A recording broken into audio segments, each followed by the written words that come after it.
Hi, my name is Haley with Lasso Leos. Welcome back to my channel. This is the first video of my costume series, and today we're making Gauntlet gloves.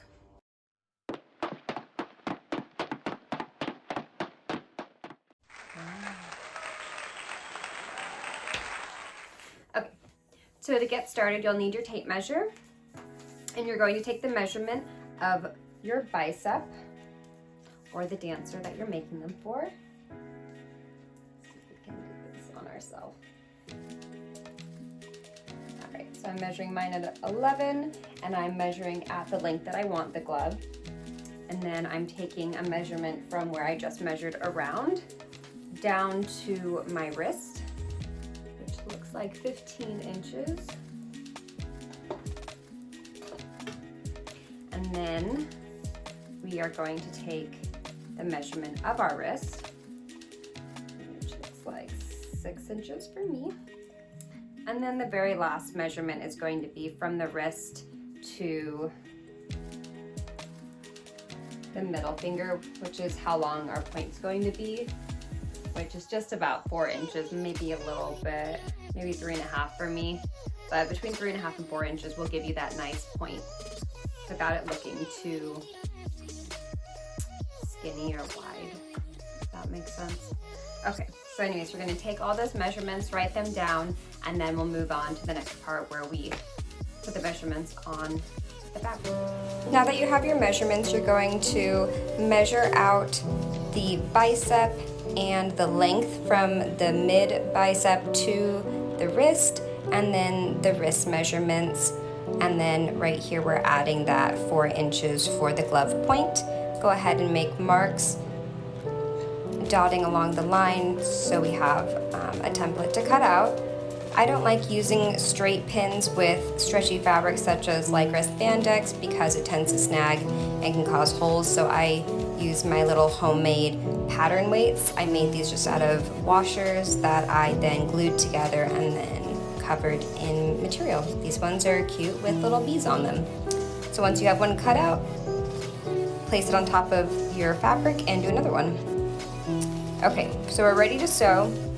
We're going to start out by folding a 1/2 inch on the point of the gloves, and I'm using a small zigzag stitch to sew down the point, and we'll do it on both sides.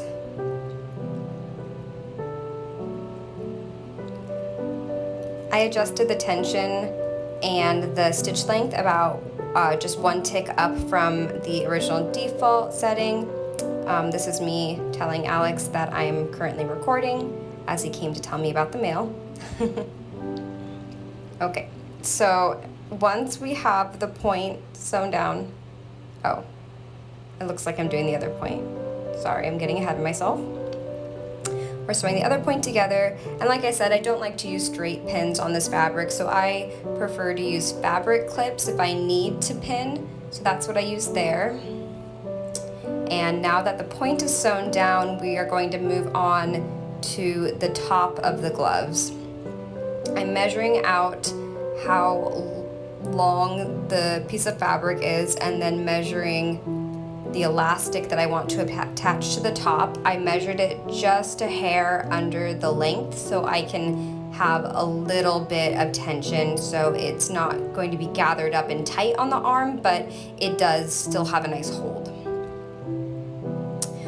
To attach this, you can use the same zigzag stitch, however, I opted to use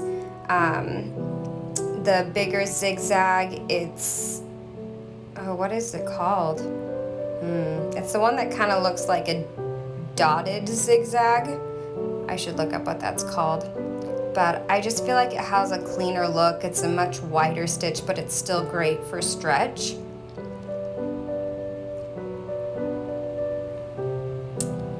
So I'm just, you see, I'm going back and doing the other side. I think I'm only about maybe a 1/4 inch short on my elastic than the actual length of the material. And you want to make sure that you're not stretching the material at all when you're doing this process. I'm tugging the elastic to where it matches up and then holding, pressing down as it goes through so there's no stretch on the fabric. Sometimes it's hard to get the fabric going when you first start as well. You can see I grabbed the bobbin tail and thread tails that stick out right when I started, and I give that a little tug just to get it fed through to start off with. Otherwise sometimes the feed dogs won't move it, and it kind of stays and just gets all nesty and gross, and you have to cut it out. So that is my only tip I have. See, I pulled it right there.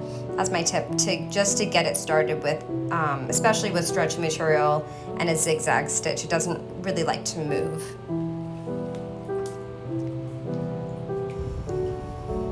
Once I attach the elastic, I fold over the edge and I use the exact same stitch just to finish it off. Now that the points and the top are fully finished, I'm just matching the seams together and pushing it through my serger to complete the glove. And the last part is the little finger loop.